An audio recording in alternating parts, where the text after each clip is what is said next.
In the forests of Gaul, Julius Caesar hit something his legions had no solution for. Not an army, not a fortress. The Druids. They wrote almost nothing down, yet they judged disputes between tribes. They trained the sons of nobles for up to 20 years. They controlled the calendar and the Celtic rituals. They studied the stars.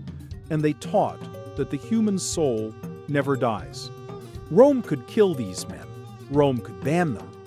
But Rome could never quite take what they knew, because what they knew was never written down. It lived inside trained human memory. And when those minds went silent, the knowledge went with them. This is the mystery of the Druids, the one thing Rome conquered without ever solving. Coming up, a bronze calendar that thinks in a language Rome didn't invent. A 12-sided metal object pulled out of an English field in 2024 that nobody alive can explain. And a question that should bother you: how much of human history is missing not because it was destroyed, but because it was never meant to live in a book? First, who were these people? The Celts weren't one nation. They were a huge family of Iron Age peoples spread across Europe, from Spain and Britain to Gaul and beyond. And the Druids were their learned class, not village magicians, an organized order, influential across tribal lines. When Rome was founded, around 733 BC, the Proto-Celtic world was already centuries old, with roots reaching back to roughly 1200 BC. When Caesar describes them, he doesn't describe wizards. He describes druids who acted as judges, settling disputes over inheritance, land, even murder. Druids who taught students for as long as 20 years, who made those students memorize enormous amounts of material, and who deliberately refused to write their sacred teaching down, even though they used Greek letters for ordinary business. He says they studied the stars in their motion, the size of the world, the nature of things, and the power of the gods. Read that again. A judge, a teacher, an astronomer, a keeper of doctrine. That's not a sorcerer. That's a supreme court, a university, and a priesthood, fused into one order, with no buildings full of books. Because the books were the men. And these were not faceless figures in a forest. The Roman writer Cicero said he had personally known a druid, an Aeduan nobleman named Diviciacus, a man who could speak about the natural world and claimed to read what was coming. He is one of the very few druids that history actually names. And one detail does a lot of work. They could write. But they chose not to record their doctrine. That's not illiteracy. That's a policy. Whatever they were protecting on purpose. We're trained to think writing equals advanced and oral equals primitive. Drop that. It's wrong, and the proof isn't even Celtic. Look at India. The Vedas are among the oldest religious texts on earth. They were preserved orally with ferocious precision for over 1,000 years before anyone wrote them down. Specialist reciters built memory techniques so exact they could cross-check every syllable like a human error-correcting code. The written versions came late, almost as a backup. Same language family as the Celts, same instinct, a trained class, decades of memorization, sacred knowledge kept off the page on purpose. So, when Caesar describes Druids memorizing for 20 years, he isn't describing something backward. He's describing the Celtic branch of one of the most sophisticated knowledge systems the ancient world ever built. And here's the cost we never count. When Rome broke that class, it didn't burn a library. There was no library to burn. The reciting simply stopped. And knowledge that had survived for centuries could vanish in a generation, leaving no ash, no ruin, nothing to dig up. We don't have to turn the Druids into wizards to admit something enormous was lost. But we do have fragments, physical objects that prove the lights were on, and two of them make this mystery uncomfortably real. In 1897, in a field in eastern France near a village called Coligny, someone dug up pieces of a broken bronze tablet. Reassembled, it's astonishing. A calendar about 5 feet wide, covered in over 2,000 engraved characters. And it's not simple. It maps a 5-year cycle of 62 months. It's lunisolar. It tracks the moon's months and keeps them locked to the solar year, which is genuinely hard because the two don't line up. To fix the drift, it inserts extra leap months at set points. It even sorts days into favorable and unfavorable. Now, the key detail. The tablet uses Roman letters and Roman numerals, but the language is Gaulish, and the system is Celtic. And it contains copying errors, the kind a scribe makes when reproducing an older document. So this tablet isn't the origin of the calendar.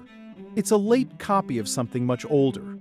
Rome may have given this calendar its letters and its numerals, but not its mind. So who in Gaul kept a complex lunisolar calendar precise enough to need leap months tied to ritual and sacred days? That's not folk knowledge. That's specialist astronomy in service of religion. And Caesar told us, flatly, that one class studied the stars and controlled sacred time. We can't prove the Druids built it. That's the safe answer. But the safe answer isn't always the interesting one. Caesar says the Druids studied the stars, nature, and the gods. Then, out of Roman Gaul, we get a complex Celtic calendar that copies something older still. If that knowledge didn't belong to the Druids, then who exactly was keeping it? The second fragment is stranger, and it's in the news right now. They're called a Roman dodecahedron. Picture a hollow metal object, about the size of an orange, with 12 flat faces. Each face has a hole, and the holes are different sizes. Each corner has a little knob. They're skillfully made. About 120 have been found scattered across the old Celtic provinces: Gaul, Britain, the Rhineland. And here's the part that should stop you. There is not one single Roman description of what they were for. Not one. No text, no carving, no label. For an empire that wrote down its plumbing and its grocery lists, that silence is deafening. In 2024, the mystery came roaring back. An amateur group, digging at Norton Disney, in England, pulled an exceptional dodecahedron out of the ground, large, finely made, intact after roughly 1,700 years. Only the 33rd ever found in Britain, and even found in a careful modern dig. The experts' verdict was the same one they've given for 300 years. We still don't know what it is. Theories? A measuring tool, a surveying device, a calendar aid, a ritual object. Everyone leaves something unexplained. Now, the dark one. And we have to be honest about it. The famous image is real as a claim. Caesar reports that some Gauls built enormous figures out of woven branches, wicker, filled them with living victims, and burned them as sacrifice. So the Wicker Man isn't a modern invention. It's in the ancient sources. But every one of those sources is an outsider. Caesar, above all, and Caesar was not neutral.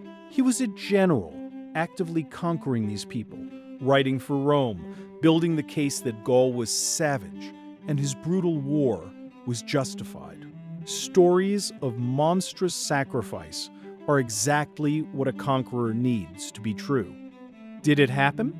Maybe. And there is one haunting piece of physical evidence. In 1984, in England, peat cutters uncovered a preserved body we now call Lindow Man. He died around 2,000 years ago, and he did not die gently. He was struck on the head, garroted, and had his throat cut, then was laid in a bog. Many archaeologists believe it was a ritual killing. It does not prove the Druids did it, but it shows that ritual death in Iron Age Britain was real, and not only a story Rome invented. Did it happen the way Caesar describes it, though? Giant burning figures packed with the living? That we can't confirm, and that's the deepest point of the whole story. We mostly know the Druids through the eyes of the men who wanted to conquer them. So why did Rome move against the Druids specifically, when it tolerated gods all over its empire? Because it did. Under the early emperors, Rome restricted and then suppressed the Druids. In Britain, Roman forces under the general Suetonius Paulinus attacked the Druid stronghold on the island of Anglesey and destroyed the sacred groves. Rome didn't fear magic. Rome was deeply superstitious itself. What Rome feared was a rival power structure. Think about what this one class controlled. They held the law. They taught the elite. They controlled sacred time and ritual. They worked across tribal lines. And they held the moral authority that makes people obey without an army present. That's not a superstition. That's a parallel government, a court, a school, and a priesthood in one. You can't run a conquered province while a rival institution still owns the people's law and conscience. Rome didn't fear a spell. Rome feared an institution it could neither buy nor understand. So, here's where the fragments leave us. A calendar that thinks in Celtic and only borrows Rome's handwriting and copies something older than itself. A 12-sided object made over 100 times that an empire of obsessive record keepers never once explained. A class of men who trained for 20 years, judged a nation, charted the stars, and chose to keep their knowledge out of writing. We can't prove how much the Druids knew, but every fragment points the same way. A real trained intellectual class, holding a real body of knowledge and holding it in the one place an empire couldn't raid. The Druid's secret was never a spell. It was a knowledge system.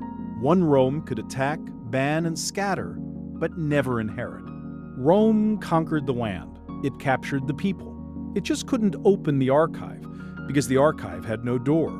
It had only minds, and when those went quiet, the knowledge didn't surrender.